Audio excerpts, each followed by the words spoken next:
ओम शांति। 20 जुलाई 2022 के ईश्वरीय महावाक्य पहले सुनते हैं। मुरली के मुख्य पॉइंट्स। बाबा ने कहा, जैसे बाप गुप्त है ऐसे तुम भी ईश्वरीय गुप्त सेना हो। अभी सारी सृष्टि को तुम रावण राज्य से छुड़ाए अपने राज्य की स्थापना कर रहे हो। अभी तुम बाप के मददगार बने हो। तुमको यह शुद्ध अहंकार रहना चाहिए कि हम ईश्वरीय सेना के बगैर रावण से कोई भी रक्षा कर नहीं सकता।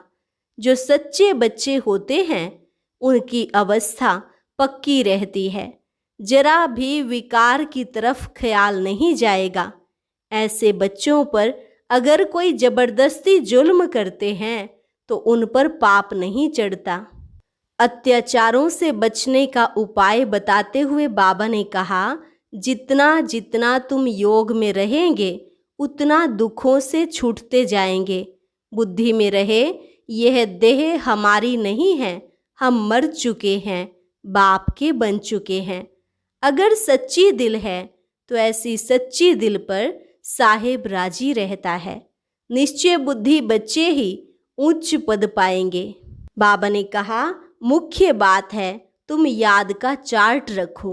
बलिहारी उन अबलाओं की है जो मार खाते भी बाप को याद करती हैं, जबकि जो बंधन मुक्त हैं वो घड़ी घड़ी भूल जाती हैं।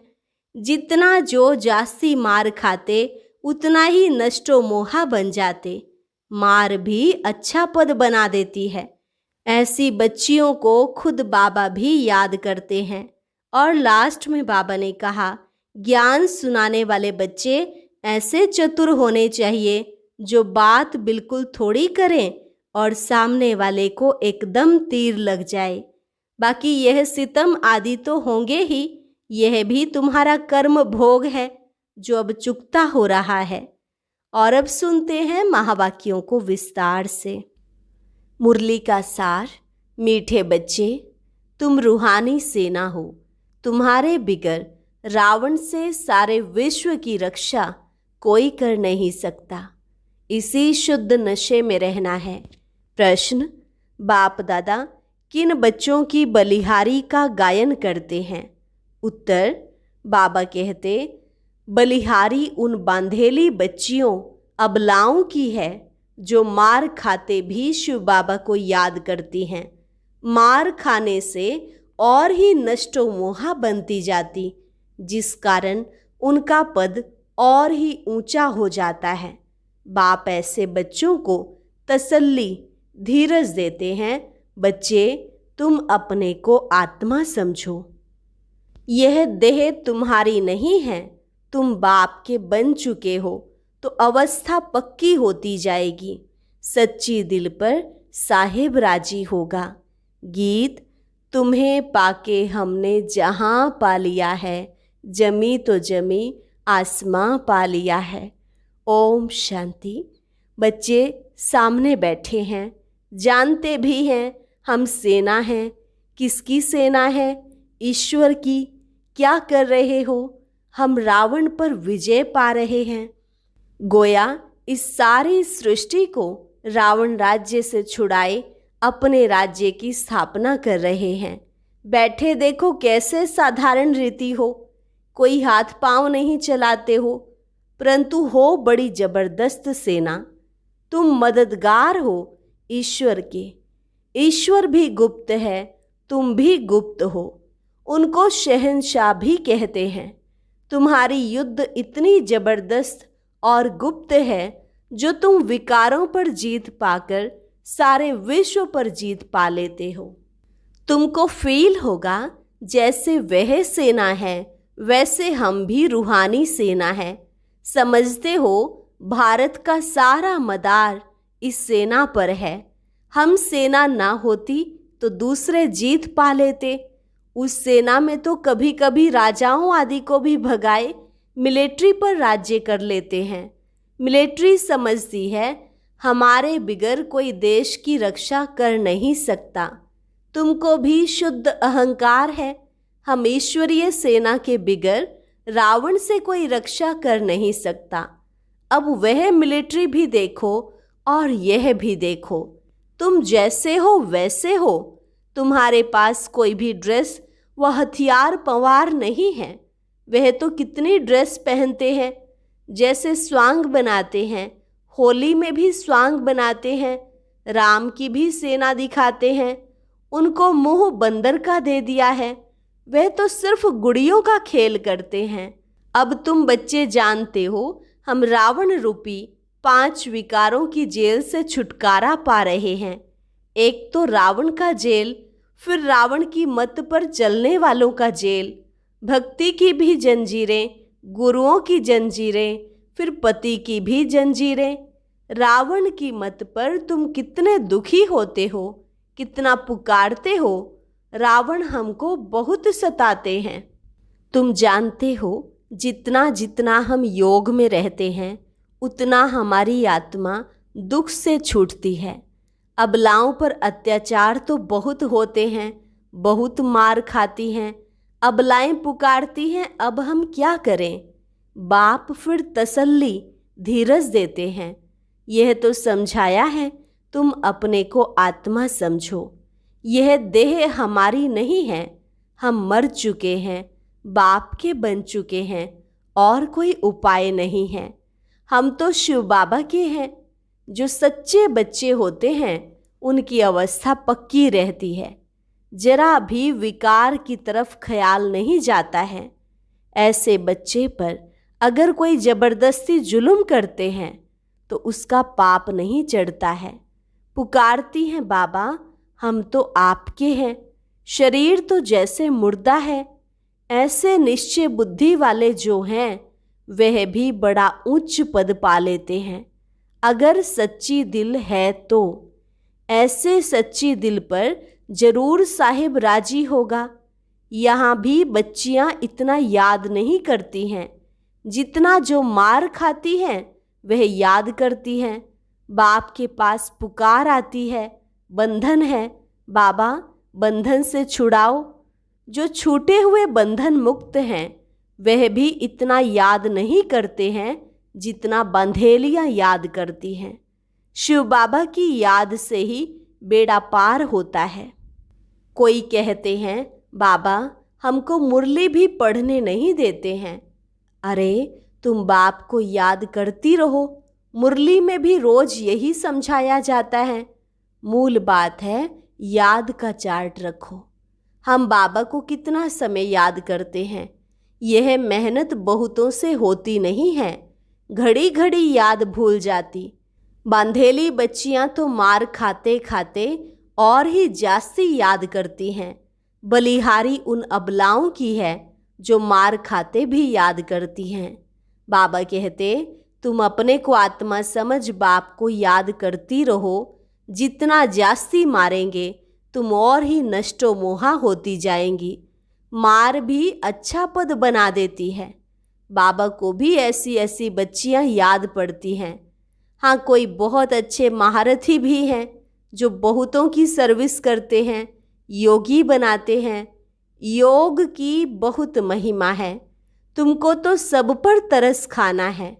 तुम बच्चे गीता को रेफर करते हो। उन्हों की बुद्धि में सिर्फ यह है कि कृष्ण भगवान ने राजयोग सिखाया। तुम कहते हो परम पिता परमात्मा ने राजयोग सिखाया। यह सिद्ध करने के लिए ही तुम पूछते हो। परम पिता परमात्मा से तुम्हारा क्या संबंध है? पिता कहते हैं ना, पिता का ही फरमान है कि हमारे साथ योग लगाओ तो तुम्हारे विकर्म विनाश होंगे। कोई मनुष्य मात्र के साथ योग नहीं लगाना है। अगर सिखाने वाला ही मनुष्य होगा तो तुम्हारा कल्याण नहीं होगा। गीता में भी नाम देहधारी का रख दिया है। हम कहते हैं हमको निराकार परमपिता परमात्मा योग सिखाते हैं। तुम कोई की निंदा नहीं करते हो, तुम तो बाप की महिमा करते हो। परंतु समझाने वाले बड़े तीखे और सयाने चाहिए, क्योंकि वहाँ बड़े बड़े विद्वान पंडित भी बहुत आते हैं। सन्यासियों की भी सेना है ना, सबके हेड्स आते हैं। तुम बच्चे ऐसे चतुर होने चाहिए जो बात बिल्कुल थोड़ी करो और एकदम तीर लग जाए। जास्ती कुछ भी बोलने की दरकार ही नहीं है, क्योंकि वे क्रोधी भी बहुत होते हैं, उनकी भी बड़ी सेना है। कहाँ से भी निमंत्रण आता है तो तुम जा सकते हो।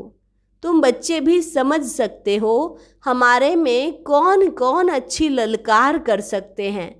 एक अल्फ का अर्थ ही समझाना है। 2 चीज़ें हैं बस। बाप अल्फ कहते हैं मुझे याद करो तो तुम विश्व के मालिक बन जाएंगे। यह तो अल्फ भगवान ही कह सकते हैं, जो ही रचयिता है, हेवनली गॉड फादर है। वह कहते हैं मुझे याद करो तो तुम्हारे विकर्म विनाश होंगे। श्री कृष्ण को याद करने से विकर्म विनाश नहीं होंगे। कृष्ण अब कहाँ है? उसने तो एक शरीर छोड़ दूसरा ले लिया। निराकार तो अविनाशी है। सारी समझाने इस बात पर देते हैं, कितनी भूल कर दी है।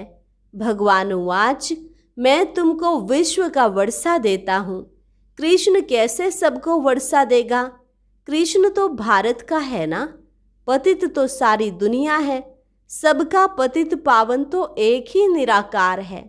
तुम्हारी बुद्धि में ये सब बातें हैं। भक्ति के पार्ट की भी नॉलेज है। पहले पहले होती है शिव की पूजा। सोमनाथ का मंदिर बना हुआ है। इतना बड़ा सोमनाथ का मंदिर किसने बनाया? और कोई की ताकत नहीं। जरूर उस समय इतना साहूकार थे जो ऐसे मंदिर बनाए। तुम बच्चों में अभी समझ है बरोबर हम कितने साहूकार थे। इतना बड़ा सोमनाथ का मंदिर बनाया है, जरूर महाराजा होगा। देवी देवताएं खुद ही पूज्य थे, वही पुजारी बन पड़े, फिर वही पूजा के लिए मंदिर बनाएंगे। ऐसे नहीं कोई एक सोमनाथ का मंदिर बनाते हैं। एक ने शुरू किया, फिर बहुतों ने बनाया, फिर बहुत मंदिरों को लूटा होगा। एक मंदिर से ही इतना सामान निकला जो ऊंट भर कर ले गए। जब चढ़ाई करते हैं तो कोशिश करते हैं कैपिटल को हाथ करें, फिर उनकी विजय हो गई। अब तुम्हारी बुद्धि में है बरोबर ये दिल्ली परिस्तान थी, धर्मराज ने स्थापन किया था। दिल्ली फिर से परिस्तान बनेगी, उसके लिए हम राजयोग सीख रहे हैं। अब तुम सुनते हो तो बुद्धि में नशा चढ़ता है। समझते हो हमारा राज्य स्थापन हो रहा है, हमारा नाम बाला है। कहा भी जाता है गुप्त सेना, नॉन वायलेंस। इतना बड़ा कोई अर्थ नहीं समझते हैं। तुम न स्थूल हथियार उठाते, न काम कटारी चलाते। तुम ही नॉन वायलेंस शक्ति सेना हो, जिन्होंने योग बल से राज्य पाया है। विश्व का मालिक बनने के लिए श्रीमत पर हम एक बाप को ही याद करते हैं। जानते हैं अभी यह नाटक पूरा होता है, फिर नए सिर शुरू होगा। यह अविनाशी नाटक है, यह कब विनाश नहीं होता है। बाकी इतना जरूर है, जब नई दुनिया होती तो पुरानी दुनिया खलास हो जाती है। चक्र तो फिरता ही रहता है। यह अनादि ड्रामा है। जैसे भगवान के लिए कहते हैं हाजिर नाजिर है, वैसे यह ड्रामा चक्कर लगाता ही रहता है। इस ड्रामा में सब एक्टर्स हैं ही हैं। तुम जानते हो मूल वतन और सूक्ष्म वतन है ही है। फिर सत्युग त्रेता चक्र लगाकर फिर रिपीट होता है। यह अविनाशी ड्रामा है। हम एक्टर्स भी ड्रामा में है ही हैं। शुरू से अंत तक सबका पार्ट है ही है। वह छोटा ड्रामा होता है जो पुराना हो जाता है, यह कभी पुराना नहीं होता। यह अविनाशी ड्रामा कब पुराना होता है क्या? नहीं। बाकी हम पार्ट में आते हैं, नए से पुराने हो, फिर पुराने से नए हो जाते हैं। तुम जानते हो बरोबर हम राजा रानी थे, अब रंक बने हैं। रंक से फिर राव बनते हैं। रंक माना फकीर। बाप आकर सबको राह बताते हैं। तुमको बहुत नशा होना चाहिए। यह नई नॉलेज तुमको मिलती है, और मिलती भी एक ही बार है। यह समझते हो ना कि हम डायरेक्शन अनुसार इस सृष्टि पर अपनी बादशाही स्थापन कर रहे हैं। बाप कहते हैं मुझे याद करो और बादशाही को याद करो। हाँ, बाकी यह सितम तो होंगे ही। सितम भी कर्म भोग हैं। पुरुष स्त्री को मारता है, ऐसे ही कोई मार सकता है क्या? तुमने भी उनको मारा होगा, वही हिसाब किताब जुगतू हो रहा है। ये सब कर्मों का हिसाब किताब है। अब तुम श्रीमत पर श्रेष्ठ कर्म कर रहे हो। अब कोई भ्रष्ट कर्म नहीं करना। सबसे श्रेष्ठ कर्म है सबको बाप का परिचय देना। बाप का फरमान मिला है, मामे कम याद करो। सभी बाप को ही भूले हुए हैं। शिव की पूजा करते हैं परंतु जानते कुछ भी नहीं। अमरनाथ पर भी बड़ा लिंग बना कर रखा है। इतना बड़ा बाप का रूप है क्या? कुछ भी पता नहीं है। अब तुम बच्चे इन सब बातों को यथार्थ समझ गए हो। अच्छा, मीठे मीठे सिके लधे बच्चों प्रति मात पिता बाप दादा का याद प्यार और गुड मॉर्निंग। रूहानी बाप की रूहानी बच्चों को नमस्ते। रूहानी बच्चों की रूहानी बाप दादा को नमस्ते नमस्ते, गुड मॉर्निंग। धारणा के लिए मुख्य सार। पहली पॉइंट, श्रीमत पर सदा श्रेष्ठ कर्म करने हैं।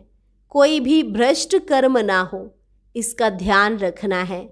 बहुतों को योगी बनाने की सेवा करनी है। दूसरी पॉइंट, सच्ची दिल रखनी है। शरीर तो जैसे मुर्दा है, इसका अभिमान छोड़ देना है। पूरा पूरा नष्टो मोहा बनना है। वरदान, कल्प कल्प के विजय की नोंद को स्मृति में रख। सदा निश्चिंत रहने वाले निश्चय बुद्धि विजयी भव। कल्प कल्प के विजय की नोंद को स्मृति में रख। सदा निश्चिंत रहने वाले निश्चय बुद्धि विजयी भव। निश्चय बुद्धि बच्चे व्यवहार व परमार्थ के हर कार्य में सदा विजय की अनुभूति करते हैं। भले कैसा भी साधारण कर्म हो, लेकिन उन्हें विजय का अधिकार अवश्य प्राप्त होता है। वे कोई भी कार्य में स्वयं से दिल शिकस्त नहीं होते, क्योंकि निश्चय है कि कल्प कल्प के हम विजयी हैं। जिसका मददगार स्वयं भगवान है, उसकी विजय नहीं होगी तो किसकी होगी? इस भावी को कोई टाल नहीं सकता। यह निश्चय और नशा निश्चिंत बना देता है। स्लोगन, सदा खुशी की खुराक द्वारा तंदुरुस्त, खुशी के खजाने से संपन्न खुशनुमा बनो। सदा खुशी की खुराक द्वारा तंदुरुस्त, खुशी के खजाने से संपन्न खुशनुमा बनो। अभी है मातेश्वरी जी के अनमोल महावाक्य। हम कहते हैं कल्प 5000 वर्ष का है और यह कल्प हर कल्प हूबहू रिपीट होता है। इस पर बहुत मनुष्यों का प्रश्न है, कल्प इतना बड़ा है, वह फिर 5000 वर्ष का कैसे हो सकता है? कल्प तो लाखों वर्षों का होता है। जब ऐसी चीज निकली हुई है जिससे मालूम पड़ता है कि यह कोई लाखों वर्ष की है, फिर मनुष्य कैसे मानेंगे कि कल्प 5000 वर्ष का है? अगर कोई कहे कि हिस्ट्री लाखों वर्षों की बनी हुई है, तो उन्हें समझाओ कि लाखों वर्ष की हिस्ट्रियाँ कैसे रह सकती हैं। यह जो कल्प के अंदर इतनी उथल पाथल होती है, इतना विनाश होता है, जिसमें सारी बादशाही का ही विनाश हो जाता है, तो तुम्हारी वो हिस्ट्री साबित कैसे रहेगी? फिर एक्यूरेट हिस्ट्री का कैसे पता पड़ेगा? तो यह बात सिद्ध नहीं होती। अब अपने को तो स्वयं वर्ल्ड ऑलमाइटी अथॉरिटी परमात्मा एक्यूरेट सुनाता है और साथ साथ हमें दिव्य दृष्टि द्वारा साक्षात्कार भी कराता है, तो क्या हम उस पर विश्वास नहीं करेंगे? अवश्य भले कोई साक्षात्कार पर निश्चय ना भी करे, परंतु स्वयं परमात्मा हमें सम्मुख सुना रहे हैं। पहले तो हमको यह निश्चय है कि हमको पढ़ाने वाला कौन और फिर सारी सृष्टि कैसे हूबहू चक्र लगाती है, इस राज को भी हम समझ चुके हैं। तभी हम अपने अनुभव और प्रैक्टिकल जीवन को देख यथार्थ कह रहे हैं कि कल्प 5000 वर्ष का है। दूसरा, आत्मा और परमात्मा का अंतर, भेद इस पर समझाया जाता है कि आत्मा और परमात्मा का रूप एक जैसा ज्योति रूप है। आत्मा और परमात्मा की आत्मा का साइज एक ही रीति में है।